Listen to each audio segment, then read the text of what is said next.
So this is exciting. It's kind of bright in here. Today is our first harvest of the 2024 growing season.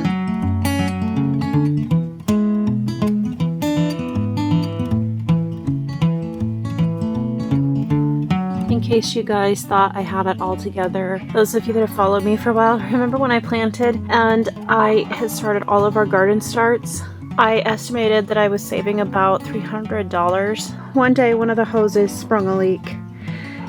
And the most ironic, crazy thing, it was shooting straight up at the ceiling here. I had my plants, I'll show you, kind of in a double greenhouse. So I had them inside of this greenhouse and then that I'm in right now, and then I had them inside that too, but I had the lid off because it had been warm. So the hose was shooting straight up. Of all places for the water to land, it was landing straight in the bucket, and I didn't find it for a couple days, and I lost like over half my peppers. My tomatoes are doing so bad, I don't think they're gonna make it. I think I'm gonna have to buy some. I know it sounds silly, but I really want to cry. Here's the tomatoes. I really thought we were going to be able to save some money this year. So I'm just sharing that for those of you that, have things like this happen all the time. I have things like this happen all the time too. I guess when you got a lot going, you can't keep everything on the plates fall.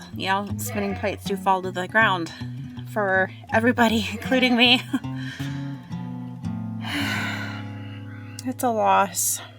It's not the only one we've had this spring either. Lots of little things like that gets me down, probably more than it should. I feel bad complaining about it because I know a lot of people out there would be so happy with just half of what we have.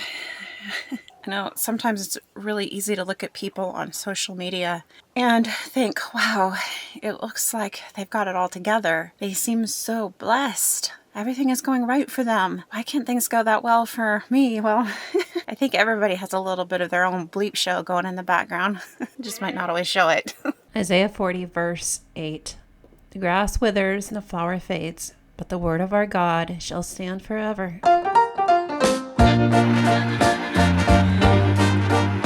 Let's take a gander around my very lived-in homestead kitchen and see what's cooking. I got some flour grinding over here. This is hard white wheat in my Nutrimil grinder, which I love, by the way. I did a review on that about a year ago. Over here, I'm soaking some pink beans. And speaking of another loss, did you know that if you've got really old beans, they just don't cook up right? Pressure cooking them in the Instant Pot is about the only way you can get them to cook down soft. Here, I pulled some quinoa out. I want to make some of that quinoa salad I showed you guys a couple of months back. I've got the recipe on my blog if you would like to check it out. It's so good. Over in this corner, I've got some sourdough naan bread, another loaf, half a loaf of bread, and here I've got some leftover hamburger buns. I'm chopping up some onions here. I don't remember what I was doing in this scene, so let's go over here and see if I can see what's cooking on the stove and jog my memory.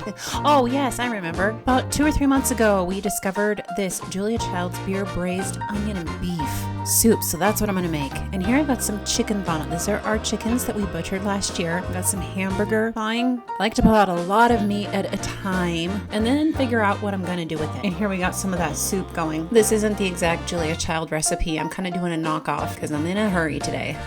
By the way, I cleaned out the fridge and I'm essentially using a bunch of leftovers up. Back to this soup, it's super easy. The flavors are very simple. I sauteed the onions and then I added the beer and I'm cooking off the alcohol. While that's happening, I added some thyme and I'm gonna put some salt in. I've got some Himalayan pink salt here. I love the flavor of Himalayan pink salt. I think there's just something special about it. I love Celtic salt more. The Himalayan pink salt's pretty good. So I'm gonna add this to this pot here and let it all kind of melt together. Over here in this other pan, I've got some leftover chicken that I found in the fridge and it's only about a day old. I think we made it yesterday. So I'm going to use it, mix it up with the other chicken that I just showed you once it's cooked. This is some luxurious beef broth that I made. You know you got a good beef broth when it's super gelatinous.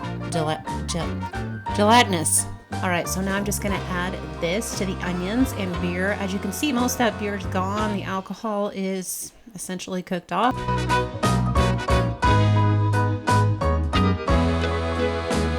Now I'm gonna let all of this simmer together for probably about 45 minutes, after which time I'm going to add some heavy cream. You could use half and half, but why? Cream is so much better.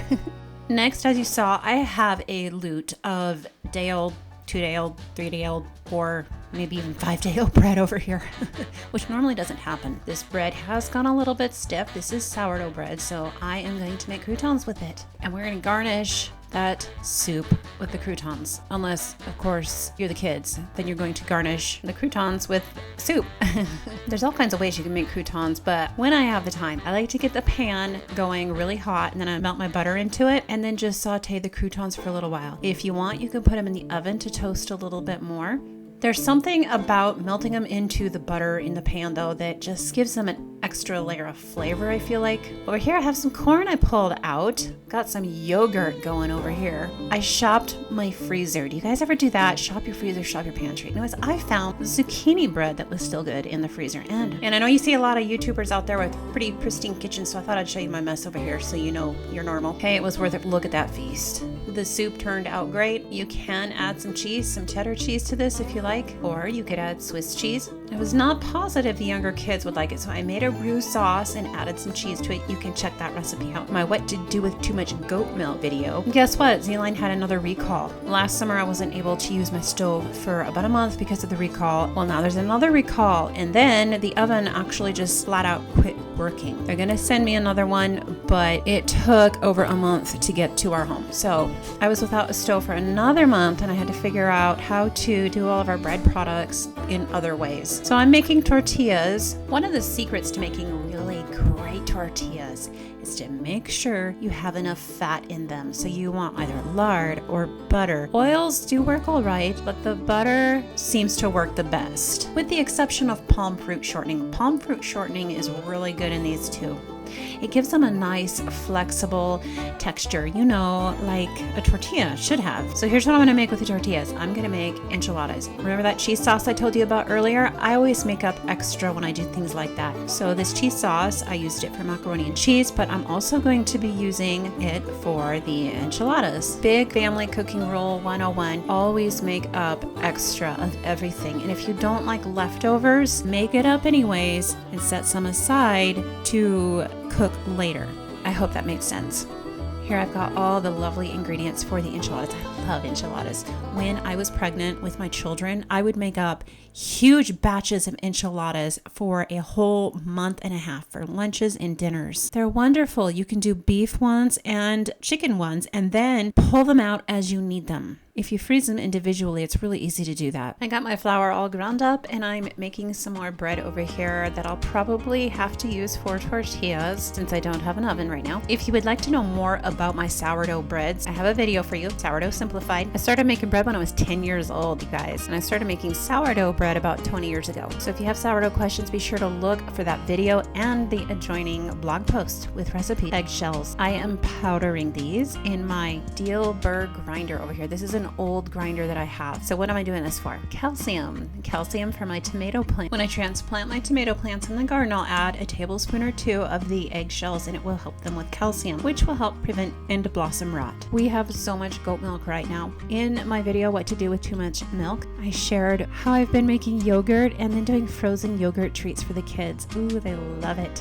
Speaking of the kids, it is time for haircuts, our spring haircuts. The boys like to get buzz cuts in the spring, partially to keep cool, but also because, you know, we live in the country and the ticks this year have been really bad. In fact, in our area, there's even been some Rocky Mountain spotted fever cases, as well as the usual Lyme cases. So we like to take precautions around here, and we're essentially doing buzz cuts. I like to do my boys' own hair. It saves us so much money every year. Speaking of saving money, I just created 2 videos for you guys. One of them has 62 ways to save around your homestead and your home, and the other one is 27 ways to save around your home and on food. So if you're on a budget and you like to be frugal, be sure to check those videos out.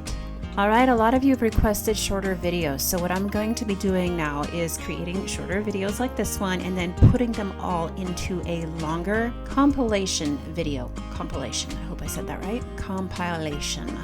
There. You guys, I hope you enjoyed this video and found some help in it. I'll see you next time.